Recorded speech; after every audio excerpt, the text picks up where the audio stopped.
All right. Welcome back to another episode of A Breath of Fresh Air podcast. Here with your hosts Nakhaz gay. and Earl Roberts. So, hopefully, everyone out there had a great week. We are on episode 155. That's good. Yeah, we need to do like the next one of our special episodes again pretty soon. And Take a they break fun. from the monotonous of Second Kings. What's up? I said they do be fun. Yeah. They do be fun and just different. A nice little break. Because, boy, King's about to get a little dark. Boy. Lighten up the mood a little bit. The Bible about to change, bro. Like the type of stories in the Bible about to take a turn. Interesting, right? But and like even when I was reading earlier today for this chapter, right? I was going through and it was like I don't know, it was fun seeing how like even the chapter we're about to talk about, like it connects to Hosea, Chronicles, Isaiah, Micah, Amos. And I was like, it's so interesting just seeing like the different pathways, how different people were talking about this same point in time in Israel's history. And I was like, yo, it's actually pretty fun. It's like where the Bible, you actually start reading it in more of a totalitarian view. Because I mean, like from Genesis straight down to beginning of First Kings, it wasn't anything else really happened. Like you were literally just following the story just in a timeline view.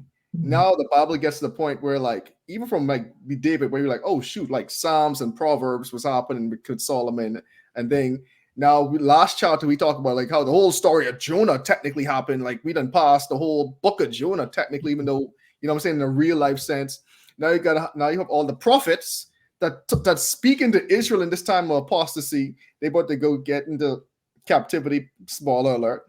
But like it's so many things happening now with these different books that ties into the same chapters we're reading right now. And you also have like a duplicate version told in Chronicles that sometimes gives more than the account in Kings. And sometimes Kings tells more than Chronicles do. So it's like you almost have to read all two of them. This is what we was talking pre-pod about like the first king we about to talk about today. Like how you're reading Chronicles. Chronicles have a whole chapter dedicated to like the first 6 verses of this chapter. Chronicles have a whole chapter dedicated to this. You know what I'm Yeah. saying? So it is more interesting now. Like you actually have to start following like the threads in the Bible to see how things interconnect, and it starts shedding more light on itself now. Yeah, very true. Some things we get into a place where the books do run concurrently, but the books come one after That's the the other. word. Yeah. So yeah, they're pretty cool. I mean, even the last couple of kings from Judah that were assassinated, Mm-hmm. you read the Chronicles account, there's there's no need for speculation. They say, oh, they was assassinated because they did that. You know what I'm saying? Exactly. And that's the level of detail that the author of Chronicles chose to leave out. You know what I'm saying? Because they were, I think, because they were kind of just going into trying to give a summary of certain kings. You know, Mm-hmm. we get into a part like a part of Kings where if we didn't have Chronicles, we wouldn't have known how much is being summarized because we have, like for instance, Elijah, Elisha.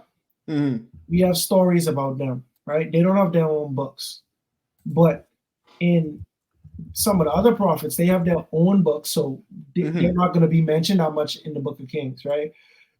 King Ahab, um, we talked about King Ahab for a while, but then we have other kings where it's like, oh, he reigned for 40 years, he reigned for 30 years. You know what I'm saying? We don't have much detail as to what he did, you know? And so definitely you can see where the author is trying to just give kind of a synopsis of these kings. And one of the few things that is mandatory is to mention if the king was good or evil, and also the type the type of gods that the king worshiped during their reign, you know. Mm-hmm. So, Oh yeah. Even before we get further into the chapter, definitely anyone hit the like button if you do enjoy our content. Share with a friend. Also, we have a Patreon that should be linked down below if you're listening on YouTube. And Patreon's just a way to like help support our podcast, give back. We use the money to like literally just grow the podcast and fund it into the podcast and that kind of stuff. So that's just like a small shameless plug. Also, there's something else I want to say that escapes me out this time. Yeah, leave a comment and hit the like button, subscribe. And if you don't want to hit the like button, hit the dislike button. Some people say all good interaction and any interaction is good interaction. Perhaps because even like just a little tangent though, like you can see somebody getting into a fight or accident or something online, bro, and that'll get shared like wildfire, bro. Like so, yeah, some might even argue that bad interaction is better than good interaction, Oh my. All right. Weekly thought. We haven't done weekly thought in a minute. And nothing comes to mind at this moment. I wish I could bail you out right now. Hey, the funny thing is, I didn't even have to say it. Yeah. But either way, we're gonna jump into the. You just want to say something? No, I was saying God is good. Yeah, God is definitely good. God is definitely good. Like even this week, I was telling you like some blessings that came like that happened, and so even behind the scenes, we know that God's still working in our lives, even when it doesn't seem so. I think I have a thought. Go for it.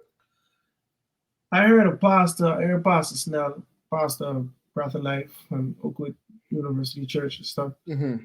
He was preaching, I think it was last weekend, and it was for like freshman orientation, like that back to school revival, I should say.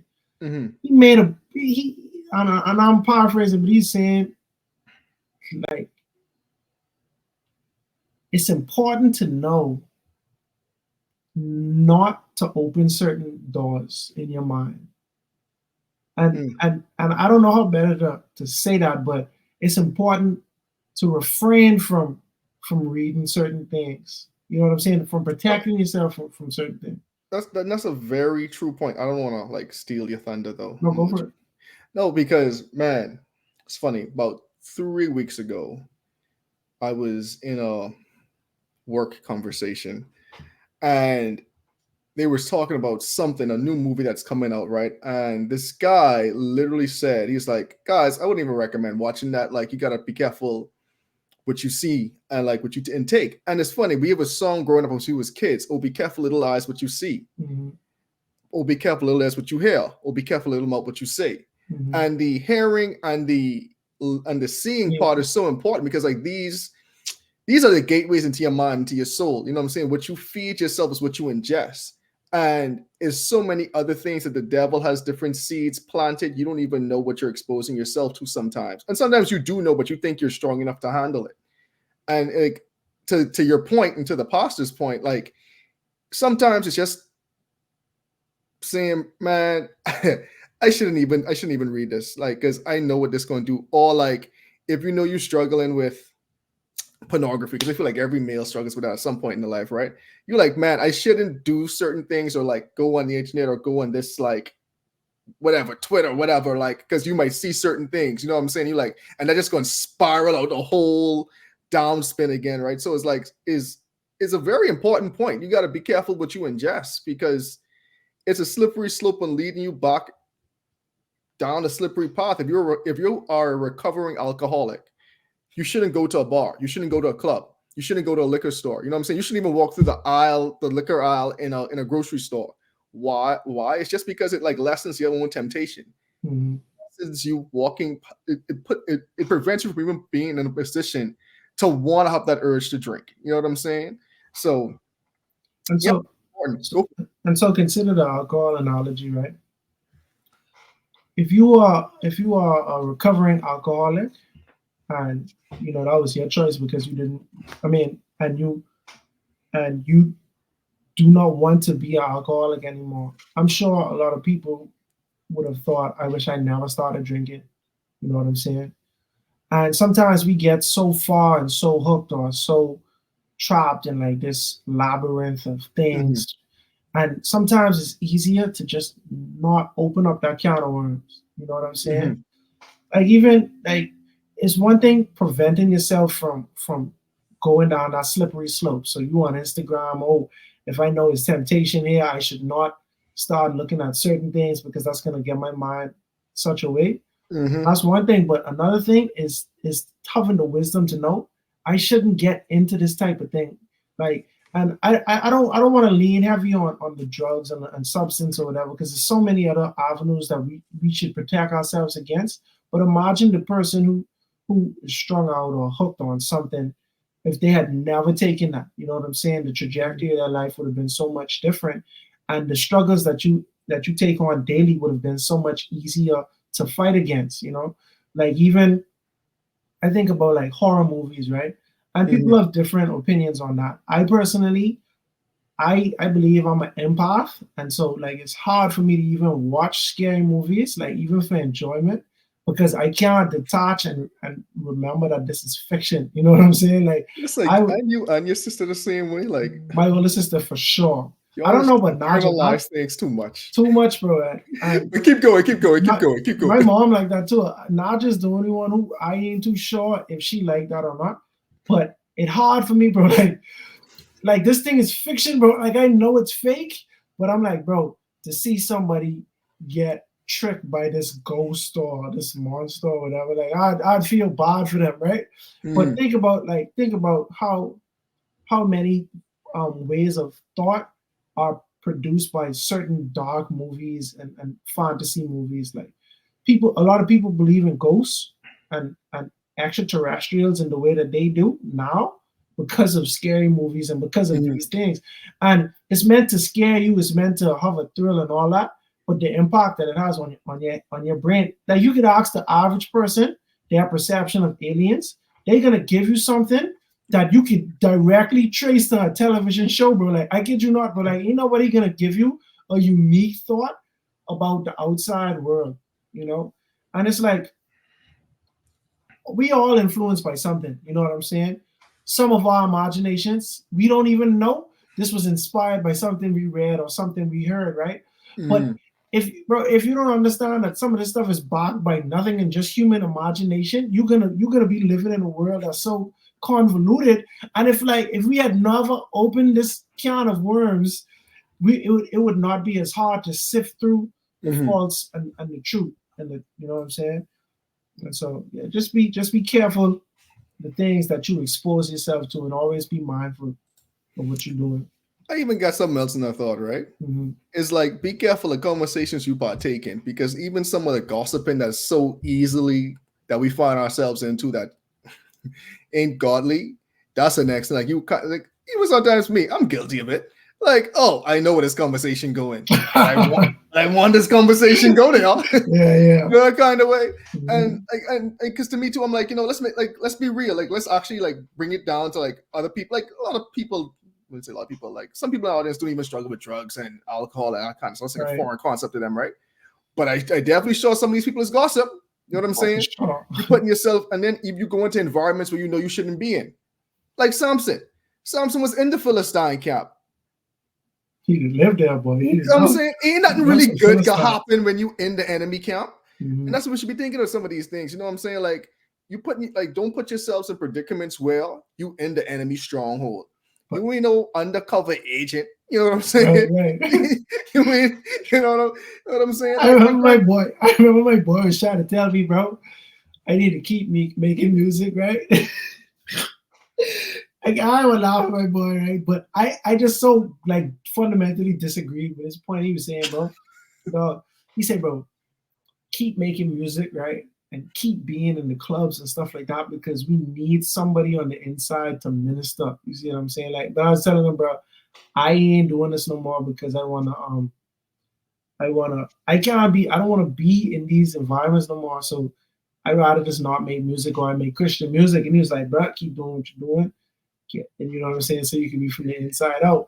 And in my mind, I'm like, bro, that could never work from Nakhaz, bro. You see what I'm saying? That could never work, bro. It's like when Jesus said, can salt water and fresh water come out of the same spring, bro? It can't, but like, not from Nakhaz, bro. I can't even think of a way to effectively be in the club and minister, bro, unless you have a song that is so ambiguous, bro, that people can enjoy it without feeling like they're being ministered to. Man, I was gonna send you something. I know we're in a tangent, so I can keep this short, right? But I'm actually gonna send you a clip this week on YouTube. It was from Donnie McClurkin. People have their different thoughts. Donnie McClurkin. Let's not dwell on that right now, right? But he was saying that, man, it's so crazy how the Christian music has evolved today. He say some of these songs you can't differentiate between if this rap music or this actually God music. But then he say, like, now you go to now you go to the Christian Music Awards. And he said, we're singing about Jesus on stage. And he said, you go to the after party in the back and y'all playing, it's an open bar, y'all playing music that has nothing to do with Christ. And he's like, why are we trying to live both lives? Right. And he was just like, he was like posing the question. He's like, how can we say we're ministering when we're not ministering? And we're trying to like bend our standards. Right. And to your point, like, can fresh water and salt water come out the same spring? The answer is no. Right. But Paul said he is everything to all people. Like he have a text like that. So that's why when it comes to music, bro, I can't, but it's so much nuance, bro. Like people can always argue for and against with everything. You know what I'm saying? That's a fact. But the point I'm trying to make is, bro, you got to be careful the things, you know what I'm saying? Be careful. Blessed is the man that walks not in the counsel of the ungodly, you know what I'm saying? Or stands in the way of sin, or sits in the seat of the scornful. That's Psalms 1. You understand what I'm saying? And we had to memorize that in grade 7. Yeah. But yeah, bro, like the Bible says, bro, this person is blessed, bro, because he don't even put himself in these type of situations. You know what I mean? Bro, I just think about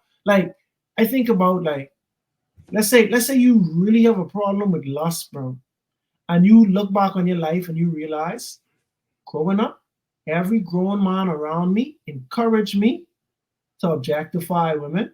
Mm-hmm. Every show that I watch objectified women. Every song that I listen to objectified women. You consider all of these things, bro, and you're really trying to stop. You know what I'm saying? I live this, bro. I can't say every man, but I'm just being hyperbole. Like, but you realize, bro, it would have been much easier on Nakhaz, bro, if I had never done this, bro. If I had never consumed this type of music in a way that I say, oh, that's the way I should be living, or looked up to the people in life that was doing these things. Because now when you get older and you read the Bible and you realize that this is a sin, you know what I'm saying? And now I am thinking about adultery and stuff like that in my mind. Now you have to say, bro, I got to stop doing this. But how can I stop doing this if I was doing this the whole time straight through? Like I was doing this habitually for years. You know what I'm saying? It's hard, but it's not impossible. But what is much easier is to not have done it to begin with. You know what I'm saying? Even pick up these habits. So that's a fact. Went from no weekly thought to 18 minutes in. 18 minutes of a weekly thought, eh? But, I mean, like, I think, and again, I guess to like round it off, like, essentially, I think what the pastor was trying to say is like, use your wisdom and then not lean not onto your own wisdom, lean onto God's wisdom. Because there's just certain environments that we shouldn't be in. And it's not saying that in the future you probably can't be in those environments to witness to people, but sometimes you have to take a step back. Like even people who do like go back to the, I don't want to say hood, but you know what I'm saying? Like go back to the streets and like go preach and stuff like that. They probably removed themselves from the streets for a while before, they escaped the life, and then they went back and say, hey guys, you could also escape the life too. But they didn't like, you know what I'm saying? Sometimes you just gotta remove yourself from certain things. Right. Get strong and then come back. Go for it. But I don't want to belabor this point, bro. But I just remember when you were saying Samson, right? Samson was in the line of the Philistines, right? But it ain't always could seem like, bro, I in the line and I surrounded by pagans and I just cool with that. You see what I'm saying? But it takes the form of me and this person do not have the same views on this thing. So while person number A, letter A is gossiping, I know better. They don't know better. You see what I'm saying? And so now I have to make a choice. Am I going to say something? Am I going to indulge? Or am I not? You see what I'm saying? Like, you get around people, bro, sometimes we can be Christian and we ain't equally yoked on certain things. You know what I mean? We can be a big fuck. We're gonna talk. Or I could be around people who just literally do not hold themselves to the same standard that I am called to behold towards. You know what I'm saying? So I around you, just like Samson was around the Philistines. But the Philistines, what they was doing was their way of life, bro. For all they knew, they probably thought they was righteous in their eyes. You know what I'm saying? Their religion probably called for all of these things. But Samson was called to be different. Literally from the womb, the man was set apart. You see what I'm saying? And so he knew better. And so like sometimes it don't always manifest itself the way that it was blatantly obvious for Samson, where it's like, bro, I know I should not be co-mingling, co-marrying with this nation. Sometimes the person look like you, they might grow up in the same church as you, but the habits they have are not conducive for your growth in you know what I'm saying, in your spiritual walk. And that's a fact. A fact. So we are in 2 Kings chapter 15. Last week was 2 Kings chapter 14. And we see Amaziah was reigning in Jordan. And he became, king, and he restored everything. Jeroboam was king in Israel. Jeroboam the second, not to be confused with Jeroboam the first. And naturally, as we have seen established with the kings of Israel, he did not walk in the ways of God. And he did not depart from all the sins of Jeroboam, the son of Nebat, who made Israel to sin. However, he did reclaim some of the territory that Israel had lost, which was interesting because you see how God was still with him, even though he still was leading the children of Israel into apostasy. And hold on, they had lost it to the Syrians. Do we know that? I know it say that he returned the boundary lines. You know what I'm saying? Entrance from Hamath to the Sea of Arabah. I'll have to look at a map. Yeah, because it would be interesting to know. So if you restore this boundary line, you wouldn't have just go there and move a rock and say the boundary line is ours. You have to take that back. You know what I'm saying?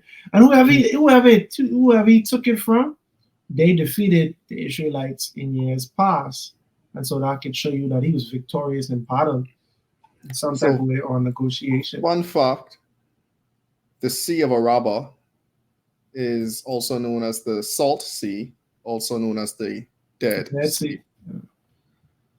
Fun fact. So, 2 Kings chapter 15.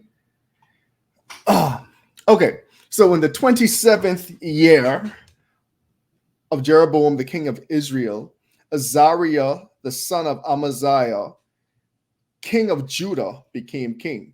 He was 16 years old when he became king, and he reigned 52 years in Jerusalem. So it's interesting how Judah be getting these young kings. What? So he died when he was about 68. His mother's name was Jecholithah of Jerusalem, and he did what was right in the sight of the Lord according to all that his father Amaziah had done, except the high places were not removed. The people still sacrificed and burnt incense on the high places. Then the Lord struck the king so that he was a leper until the day of his death. So he dwelt in an isolated house, and Jotham, the king's son, was over the royal house, judging the people of the land. Now all the rest of the acts of Azariah and all that he did, are they not written in the book of Chronicles of the kings of Judah? So Azariah rested with his fathers, and they buried him with his fathers in the city of David. Then Jotham, his son, reigned in his place. Right. So yeah, bro, it's a template at this point. You know what I'm saying? The king, he's the son of this person. Mm-hmm. He was this age when he reigned. He was this age when he died. Did he do good? Yes or no? And did he take down these high places? Okay. So, I mean, I just want to add a little bit more context, because you read this, it doesn't give you the full context. At some point in the future, we'll be doing on Chronicles, but this in 2 Chronicles, so this might not be, you might not touch that until, who knows, 2024, 2025. That's anybody's guess. So, just while we're here on him, realize he reigned 52 years, right? And you just see the Lord, and it shows that he was a good king, but the Lord still struck him with leprosy. So it's like kind of like, why did the Lord strike him with leprosy? Mm-hmm. So when you read in Second Chronicles, you start to see that not only was he a really good king, as in many of the kings before him, especially if you go way back, when you're so good, you get a little bit more arrogant. That's a good word. That's a very good word. It's not the word I had in my mind. And I was looking for a word. I So happy you bailed me up. Little did you know, the Lord tell you to say it.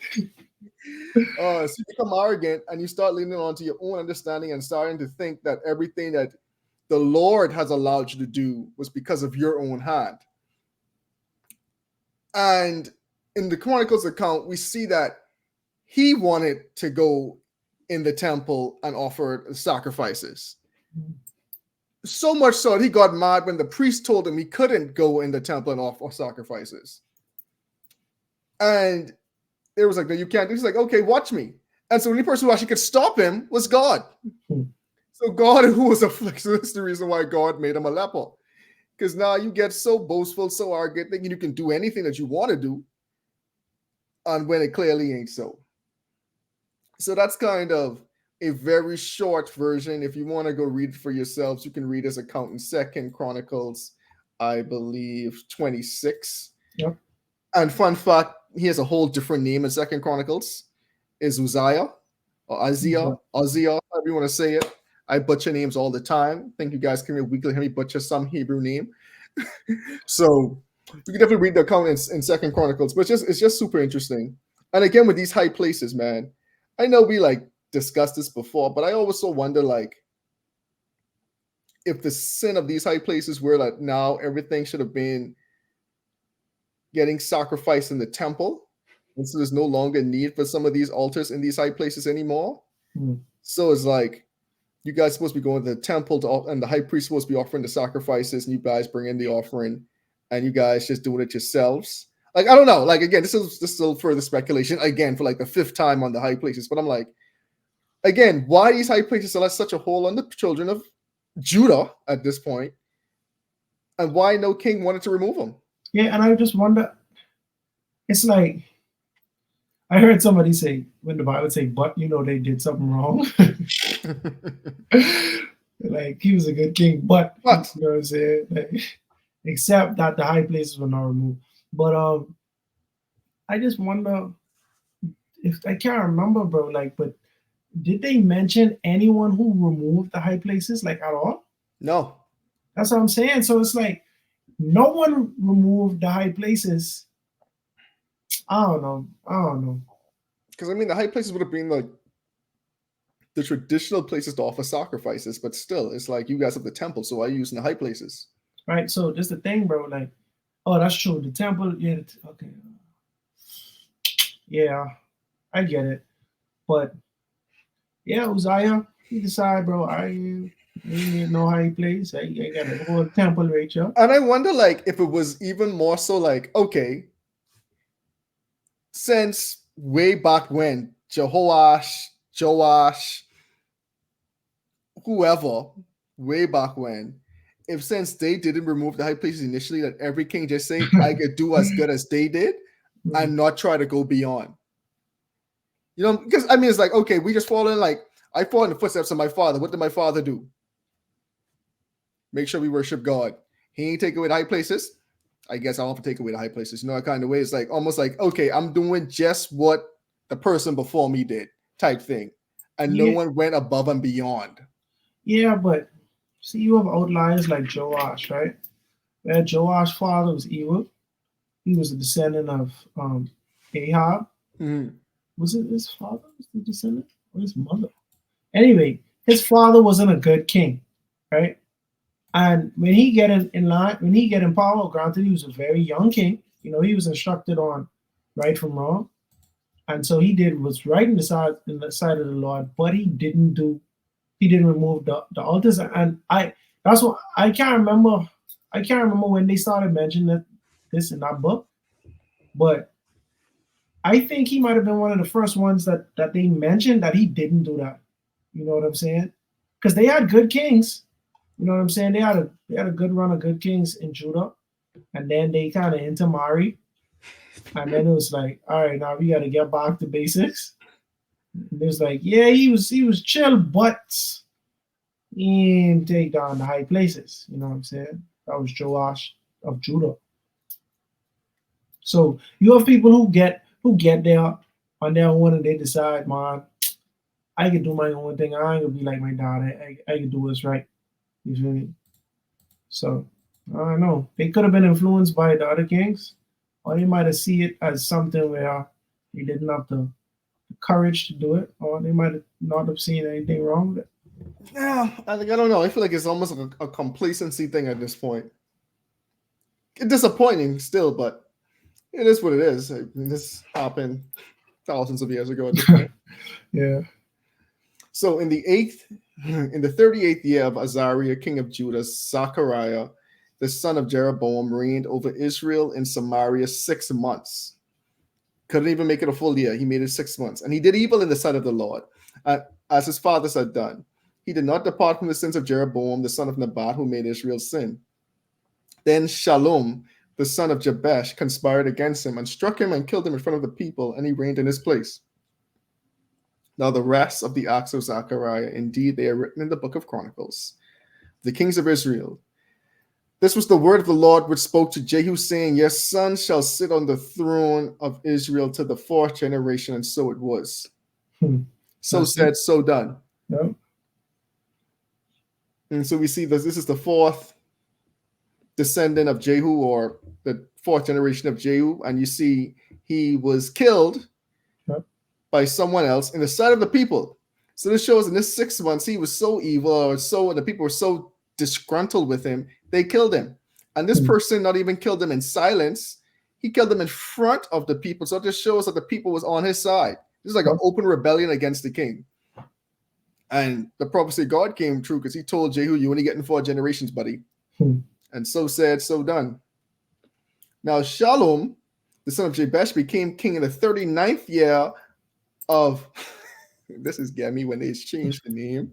Yeah. Yeah, bro. Like, we started off with Azariah. We just was talking about him, bro. How did that happen? So in the 39th year of Uzziah. This one's always getting me, because U and Z's just shouldn't be in a word together. Uzziah, king of Judah, and he reigned a full month. Full month. I just like how they try to make it sound like it was a long time. Real talk. They try to beef it up a little bit. It's so short. Now we have to make it sound long. Yeah. He reigned a full month in Samaria.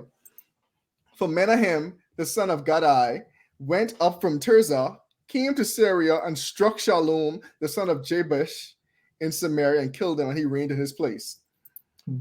Now the rest of the acts of Shallum and the conspiracy in which he led, are they written in the book of the Chronicles of the kings of Israel. Then from Tirzah, Menahem attacked Tisbah and all who were there and in its territory, because they did not surrender. Therefore he attacked it. All the women who were with child he ripped open. Mercy. So you see how evil they getting. Very, very. This remind me of that chapter in First Kings, where they just was running through kings. You remember Zimri had reigned for 7 days. You know what I'm saying? Like, yeah, and it's so interesting, right? Because you see, to your point, there's a template, right? Who reigned? Did you do good or evil? His reign was so short, they didn't even say if he did evil for real, but then they say, guess what? In this month, everything he did was evil. Like, we just going to imply it. Plus, his reign was so short, that just implies, buddy, this reign, there's nothing good that happened with this guy. The matter of fact, he's taking women who were with child and ripping them open. He's like disembowering the pregnant women. He was killing people because they weren't surrendering.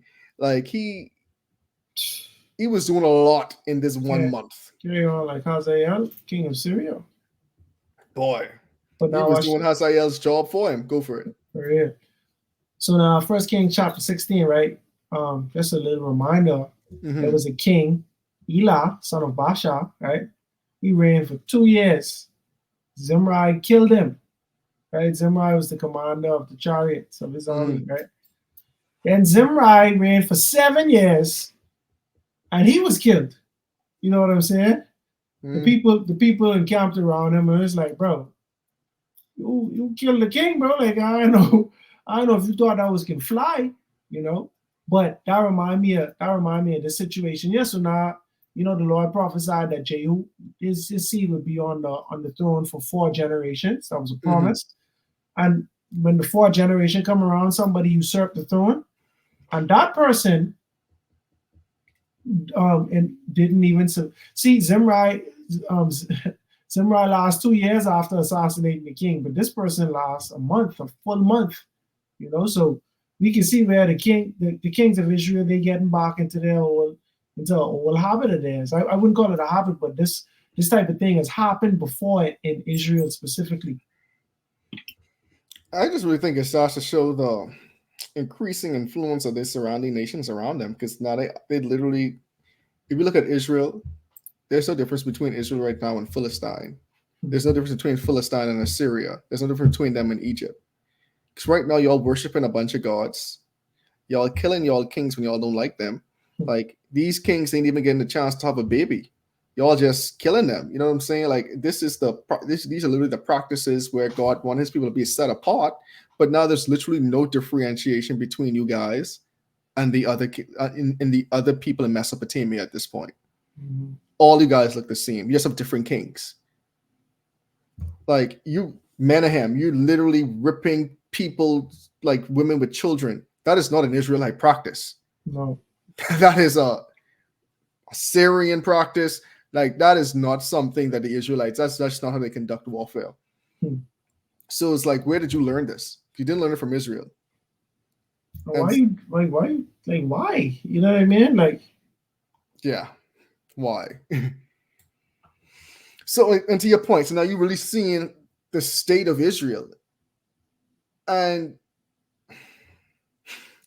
it's funny because yet again, they're finding themselves in a state in which they need to cry out to God. But it's funny because you guys have a king because you guys wanted a king. Not you specifically, but now it's like way back when you guys wanted a king and you guys still ain't even following God at all. One would actually even know God. Anyway, in verse 17, in the 39th year, did I already read this? No. In the 39th year of Azariah, the king of Judah. And meanwhile, just to like, again, put this in perspective, all of this is happening during the 52-year reign of Azariah.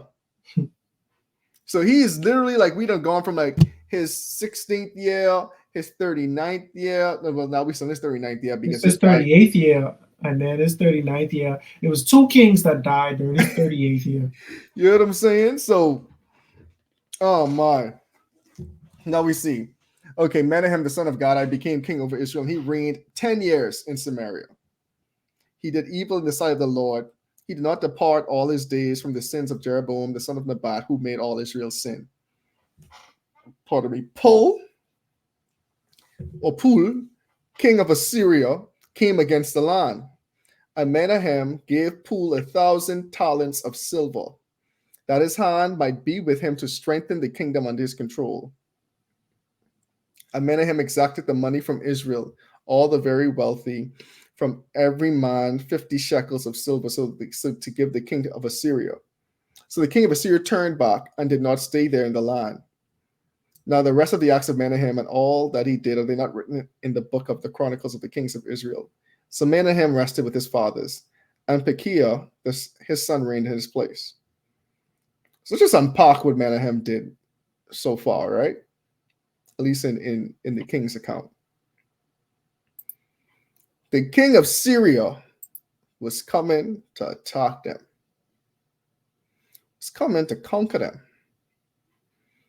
Yet again, we have a king, a monarch in Israel, who is not connected with God, not consulting God. And we see, even unlike Ahab in this time, he don't even have wise men around him anymore to say, let's go talk to God. So he kicked it upon himself, was like, all right, I'ma just try to pay the king off. And in doing this, he rose a tax on his people. And again, you go read the book of Amos and Hosea, and you can see the effects of this wealth tax on the people that try to buy off the king of Assyria. But the Assyrians getting rich at these two nations at their hands, bro. Because we just had Jehoash, or aka Joash, king of Judah, pay the Assyrians for peace. And that was at the expense of the temple. Like he took that from the temple treasures, you know? So, Shalom say, man, was it Shalom? Menahem? Menahem say, man, if all of this is some money, you know what I mean? And then the king of Assyria probably stiff arm him too. It's like, I need that big ticket, bro, because you don't got no bargaining chips right now, bro. You know what I'm saying? Man. Oh, just so interesting, because again, I'm not saying that crying out to God would have solved their problems. I'm just saying it might have made their problems a little less harder. See, this is the thing. They might have cried out to whoever they thought was God at the time to no avail. You know what I mean? Like, humans, were we such a spiritual people, dog? We can't discount people's beliefs and their need to worship or to serve a God, you know? And so, during this time, what they say about Menahem did evil, and he departed not from all his, and he did not depart all his days from the sins of Jeroboam, son of Nebat. So they was worshiping all type of different things, and he had his priests around. His priest was probably just as bad, you know? Yeah. And that's the difference. Ahab, I can't say that's the difference, because Ahab them worship Baal, you know what I mean? So I don't know if it's a difference at all, you know, but you see the prophets used to intervene. This man, evil man, I mean, the only thing he could see was, let's just make a deal. Money talks. Money talks, as they say. And the funny thing is, too, is like, even while this was going on, you read some of the other prophets and you really see that God was already casting his judgment on Israel at this point.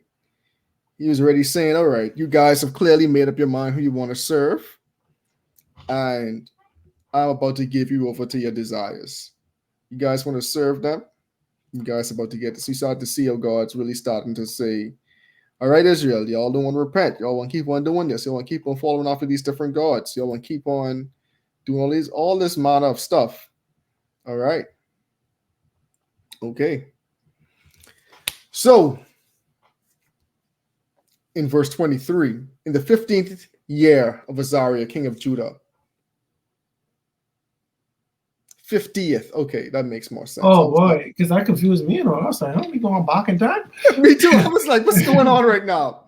All right, 50th year of Azariah, king of Judah. Pekahiah, the son of Menahem, became king over Samaria and reigned 2 years. He did evil in the sight of the Lord, and he did not depart from the sins of Jeroboam, the son of Nebat, who made Israel sin, and Pekah, I like that better, the son of Remaliah, an officer of his, conspired against him and killed him in Samaria in the citadel of the king's house, along with Argob and Ariah. And with him were 50 men of Gilead. He killed him and reigned in his place. Now the rest of the acts of Pekahiah, all that he did, indeed are they written in the book of the Chronicles of the king of Israel. That reminds me of something I wanted to mention. Go for it. So when Joash was killed, the Chronicles account ended up mentioning the people that killed Joash. And I noticed that the two people mentioned were not Israelites, but they were a part of the king's, I guess, court. But they were non-Judites or Jews. You know, I don't know what they was calling themselves back then, but that gives a little bit of context, you know. But as for Israel, I guess you could say they non-Jews too, because you know, I hold Jews at a higher standard at this point, like the people of Judah. I hold them at a higher standard right now because they king is they worship the Most High God. You know what I'm saying? But right now we have throne wars, and we about to get to a really good part. I don't know if you have anything to say on it.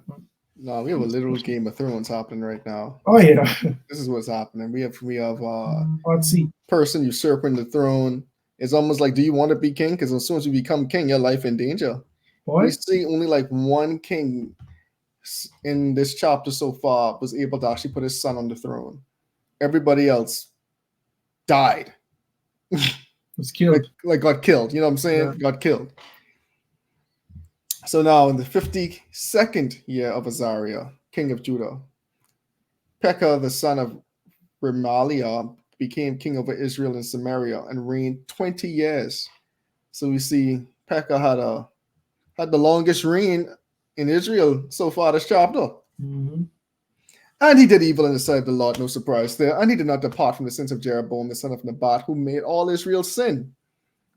In the days of Pekah, king of Israel, Tiglath-Pileser, the king of Assyria, came and took Ijon, Abel Beth, Makkah, Jaonah, Janoah, Kadesh, Hazor, Gilead, and Galilee, all the land of Naphtali, and he carried them captive to Assyria.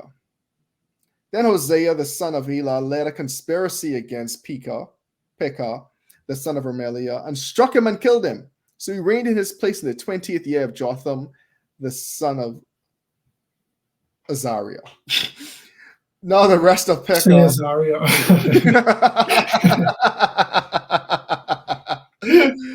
And all that he did, indeed, are they not written in the book of the Chronicles of the Kings of Israel? And so it has begun. Mm-hmm. It has begun. So now, you know what's so crazy about this? Mm-hmm. Last chapter, Elisha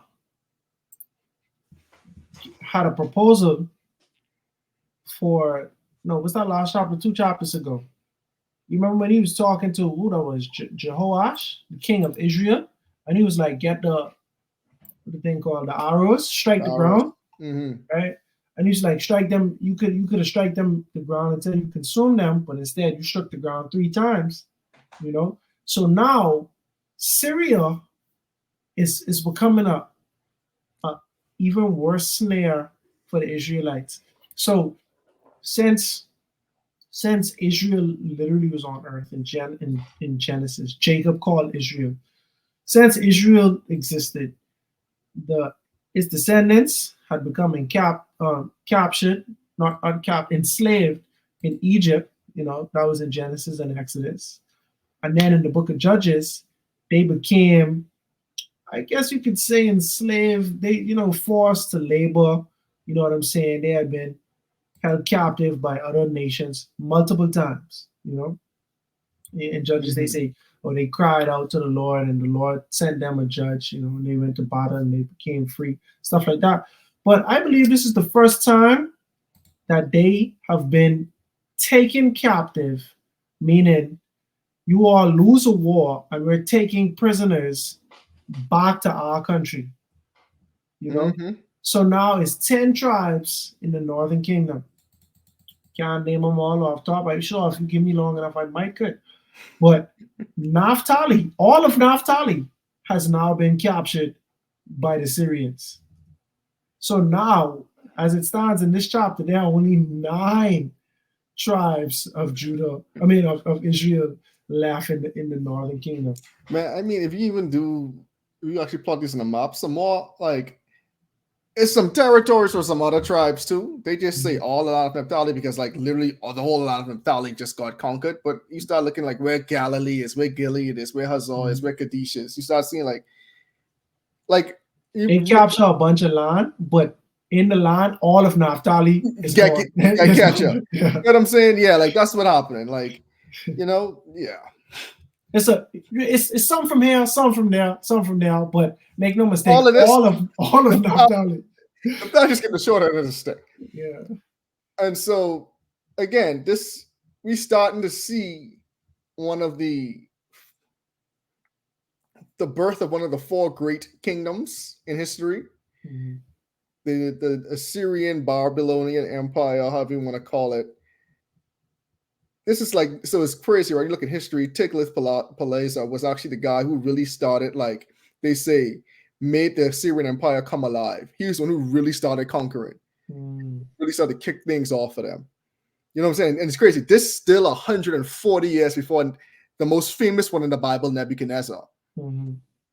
But we see now, it's like we know the kingdom of Israel started to fall first. So this is Assyrian king saying, all right, yeah, y'all made this deal with a king maybe like 50 years ago or 20 something years ago. Guess what? Anyway, I come in here and I don't want y'all money.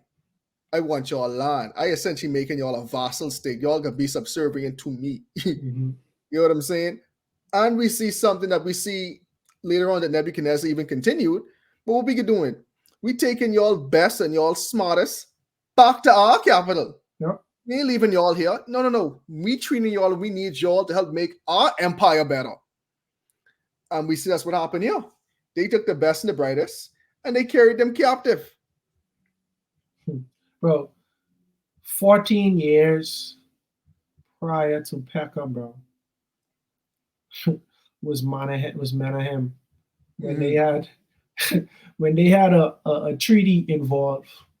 That was so short-lived because this was the 30. So Menahem reigned during the 39th year of Azariah, right? We know Azariah had 52 years, right? So that's 13 years right there. And then guess what?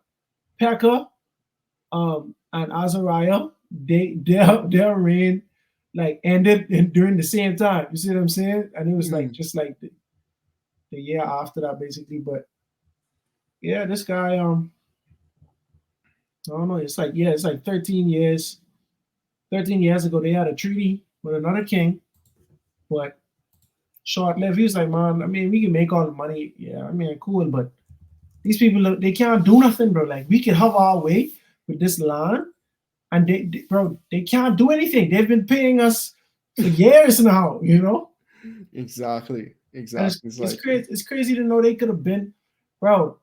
If Jehoash did strike the ground hard enough, bro, history. Think about that, bro. History would have been completely different, bro, because you would have consumed them. Jonah wouldn't have had to go and preach to the Syrians. All the prophets, some of them prophets would not have to talk about what the Assyrians doing. The rest of these kings would not have to worry about them. You know. Now that's an interesting thought. Yeah. That's a real interesting thought. Syrians, boy.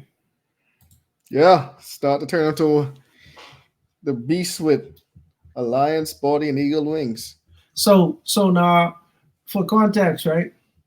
When we get to the New Testament with Jesus, we realize that it's Romans every turn. It's like, we know the Jews was ruled by the Romans, but at this point right now, they still independent nations, and it's like you can see how the gap was bridged between them being independent and actually their nation coexisting with another more authoritative nation. Because when I was young, it didn't really make sense to me, Jews and Romans, but now the Jews got to go before the Romans for this part.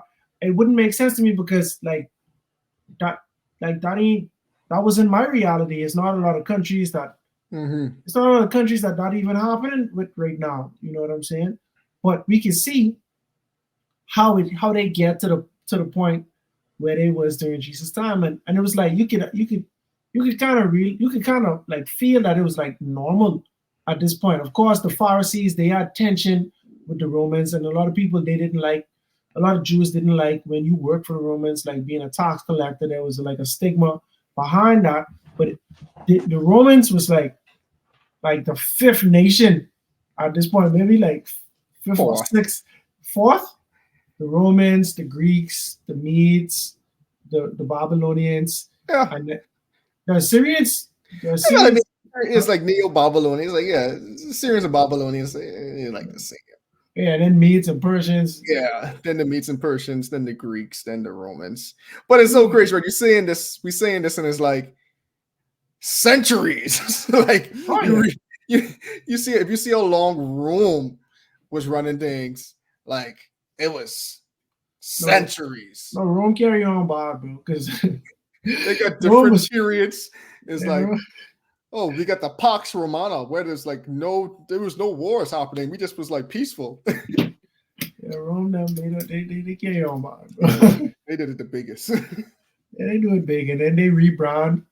They rebrand in Europe. You know what I mean? And then when you factor it in like that, bro, when you think about that as one big empire, right? Mm-hmm. It's like the like what the word is, the residue, bro. Like not even the word they're looking for, but it's like even yeah, no, anyway, it matters not at this point, but like even our nation was ruled by the Europeans and stuff like that, bro. Like, oh yeah, like let's not even get to the British.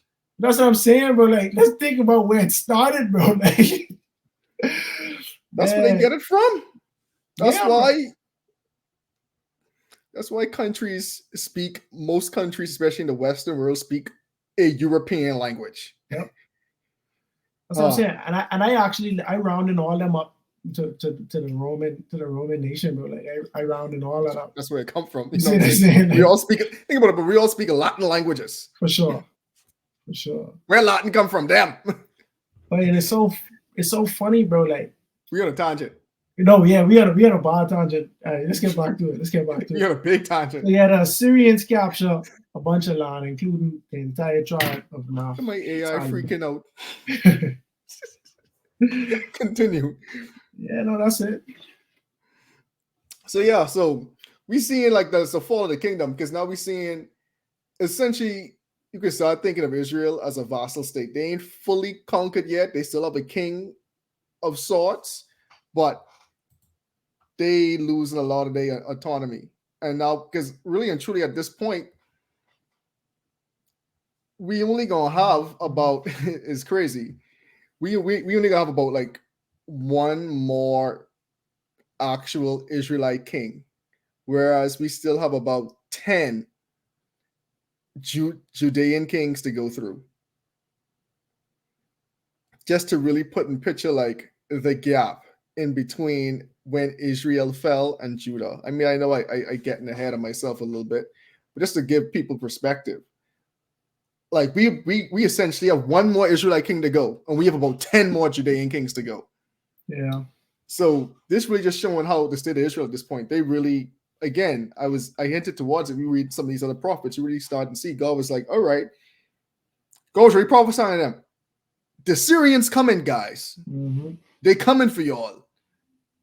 And at this point, ain't not much y'all can do because y'all already turned away from me.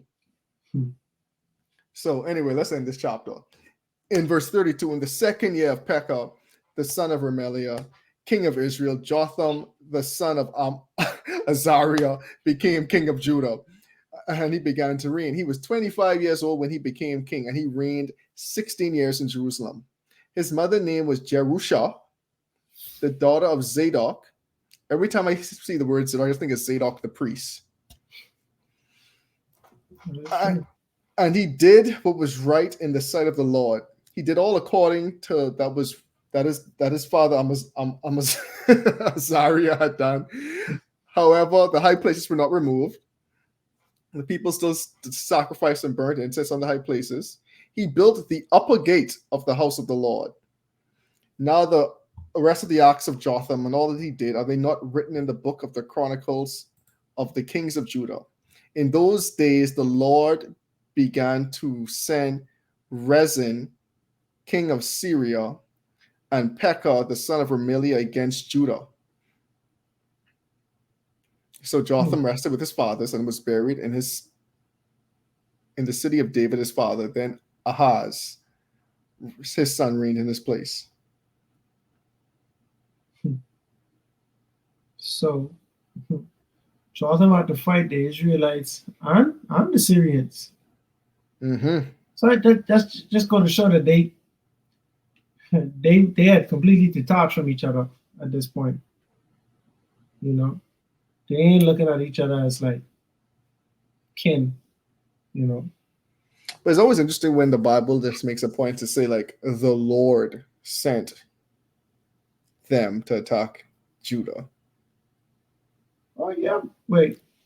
Most of the time, man, when people, when you know, I mean, I to me, I just liken it back to a theme we don't really explore too much nowadays, especially we looking at things more on a macro scale. But the Lord still is send tests and to see how you respond.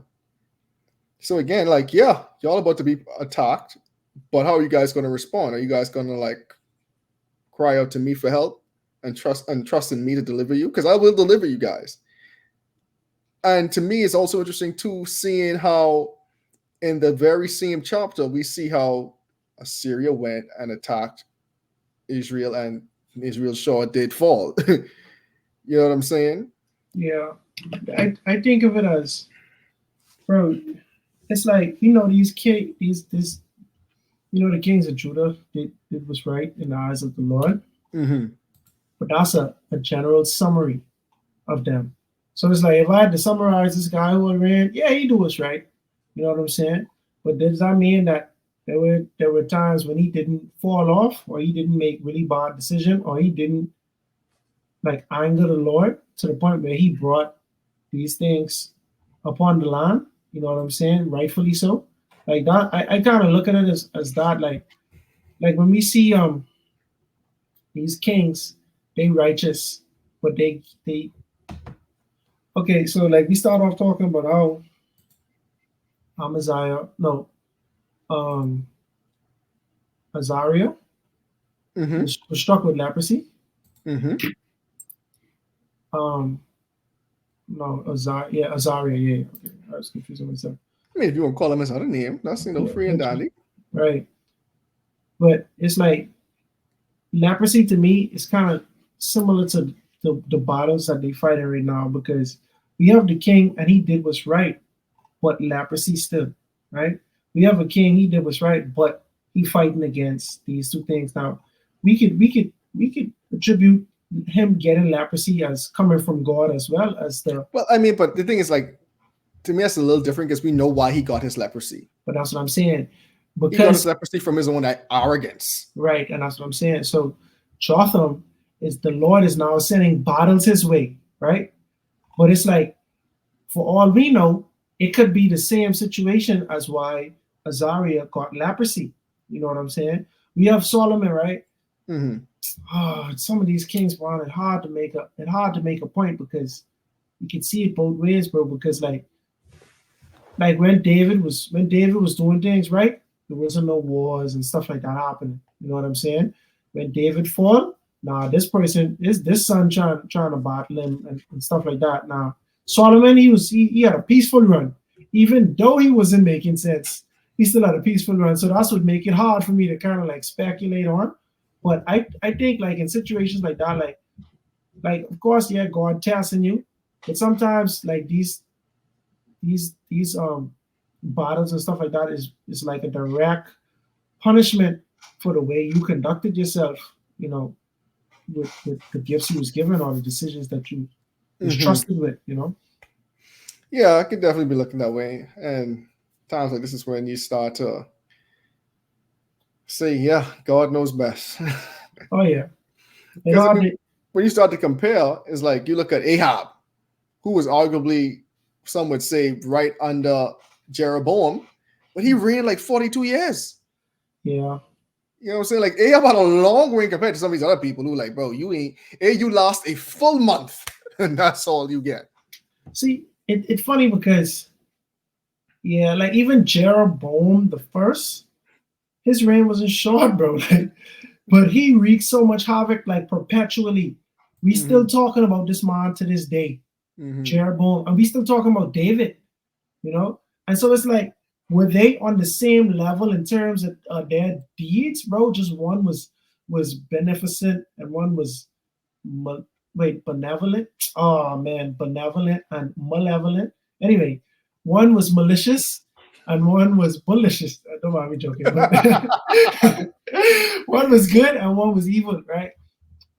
I won't just anyway. One did good and one did evil, but we still talking about Jeroboam, every king. That's the measuring stick Jeroboam, bro. Like, Mhm. and then on the good side, the measuring stick is David. It's David. You feel me?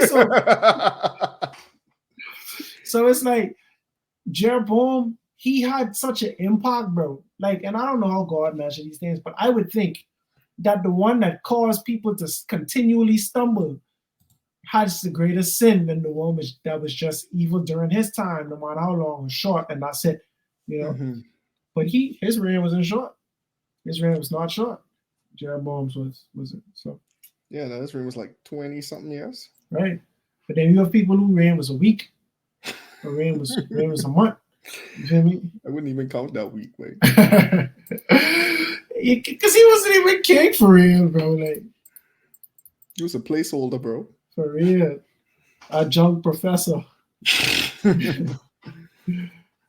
All right, so we gotta land this plane. So, I mean, overall, I would say this chapter really starts to paint the picture of how Israel is. And it's not a good place. It's harkening back to even before they had a king at the end of Judges, when things were just in utter chaos. I know we spoke about a couple episodes ago how the author was really trying to harken back and show the state of Israel, how it was like the time when they had no king. And it's in direct contrast because now they have a king and things aren't any better. You have a king and you're actually being ransacked and carried away by a different nation because your king isn't in tune with God. You have a king and you're not following God. You have a king and you had to deal with famines and droughts and all these different natural disaster events. You have a king. This is what your ancestors cried out for. Your ancestors cried out for a king. And God told you what would happen if you did have a king, and now you're seeing some of these ramifications come about. And it's not a good place. I mean, like, again, you have a king who's killing mothers with pregnant mothers. You have kings who are attacking innocent people, and you have kings who are willing to sell out their own nation just for the guise of peace. Mm-hmm. You know what I'm saying?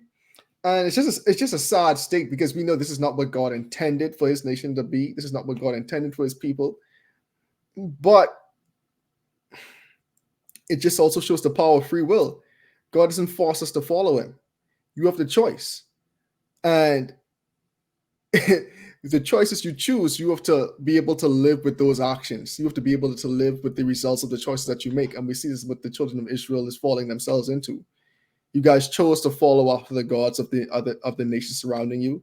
And so now you're getting handed over to the consequences of following the gods of the nations surrounded you. You're getting swallowed up by those very nations who you wanted to be like. That's it, man.